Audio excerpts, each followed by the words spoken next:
আজকে আমরা নির্যাতিত এই জন্য যে আমরা আল্লাহর রসুলের ইজ্জত রাখি নাই, আদর্শের ইজ্জত রাখি নাই। জাত তো জাত, আল্লাহর রসুলের আদর্শের ইজ্জত রাখি নাই। বাংলাদেশের মানুষ আশেকে রসুল বলে তো বটে, নবীর এশকের কথা বলে বটে, কিন্তু নবীর আদর্শ ইজ্জত আমরা রাখি নাই। যার কারণে আজকে আমরা ইসলামের ইজ্জত রাখি, যার কারণে আমরা নির্যাতিত।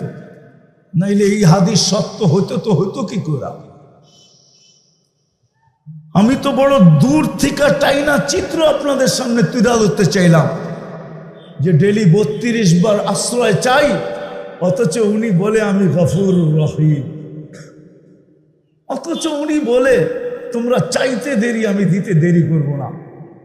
ডেলি 32 বার তো চাই, আবেদন তো করি, কখনো একা করি, কখনো ইমামের মাধ্যমে করি, কখনো এখানে বৈশা করি, কখনো বাইতুল্লাহ স্বয়ং ওনার ঘরে যায়া করি, কখনো মদিনা মুনাব্বরায় যায়া করি।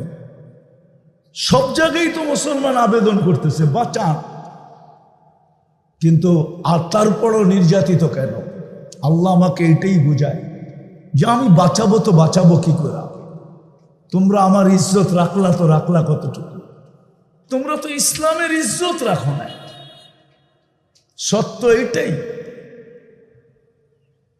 এই জন্য আমাদের কাছে তো ইসলামের মহত্ব নাই, গুরুত্ব নাই। আজকে মুসলমানের কাছে ইসলাম দীক্ষিত।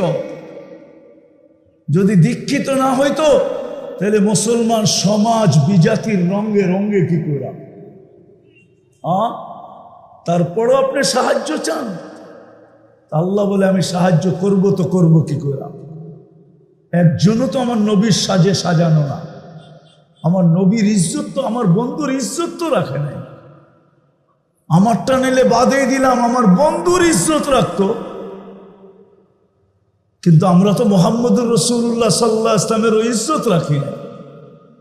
যদিও উনি এখনো চোখের পানি ঝরান, ওই হাদিসগুলা দেখলে আমার ভিতরে কাঁদতে থাকি।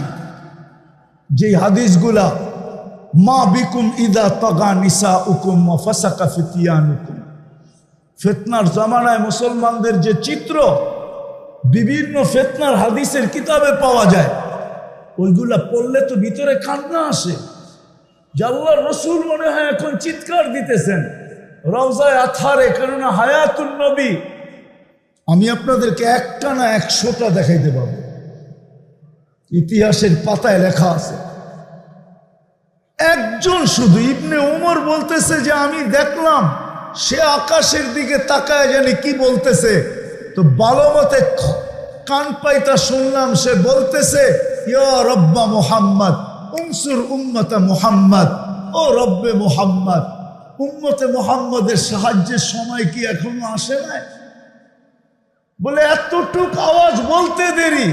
আমি উপরের দিকে তাকায় ভাবতেছিলাম দেখি গোটে তো গোটে কি, দেখলাম আকাশটা ফাইটা গেল, এক অশ্বারোহী পতাকা নিয়ে বাহির হলো, তার পিছনে সিরিয়ালে অশ্বারোহী বাহির হতে শুরু করলো, আর সেকেন্ড না মিনিটের ভিতরে প্রথম ব্যক্তি আমার মাথার উপরে এসে একটা চিৎকার দিল, আবশিরিয়া উম্মতা মুহাম্মদ যা আর নুসরা রব্বা মুহাম্মদ, উম্মতে মুহাম্মদ তোমাদের সাহায্য চলে আসছে। আরে হায়াতুস সাহাবা উঠান না, পড়েন না, তারিখে সাহাবা পড়েন না, লেখা আছে। বলেন যে আমরা মাত্র 8000 ছিলাম, রুমিরা 1 লক্ষ ছিল। কয়েক মিনিটের ভিতরে রুমিরা ভাগতে শুরু করলো, যে ভাগতে পারলো ভাগলো জান নিয়া, আর বাকি আমরা জাহান্নামে পৌঁছায় দিলাম। গনিমতের মাল জমা করে পাহাড় বানায় দিলাম শুধু একজনের চিৎকারে।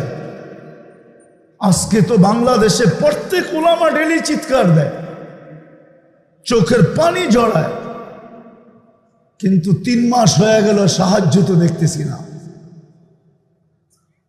ওইটাই কি সত্য হয় জানি না। যদি জিততে পারে তাহলে বাইতুল মুকাদ্দাসকে তার পরের দিনই ভাঙ্গা হবে, ওইখানে দাজ্জালের জন্য মন্দির বানানো হবে। সাইনবোর্ড আমি 15 বছর আগে দেখা আসছি। আপনি নাউজুবিল্লাহ পড়লে কোনো লাভ হবে না। হ্যাঁ, লাভ হবে যদি দুটা করতে পারি, তাইলে লাভ হবে। হইতে পারে লাভ হবে, নাইলে শুধু মুখে নাউজুবিল্লাহ পড়লে লাভ হবে না।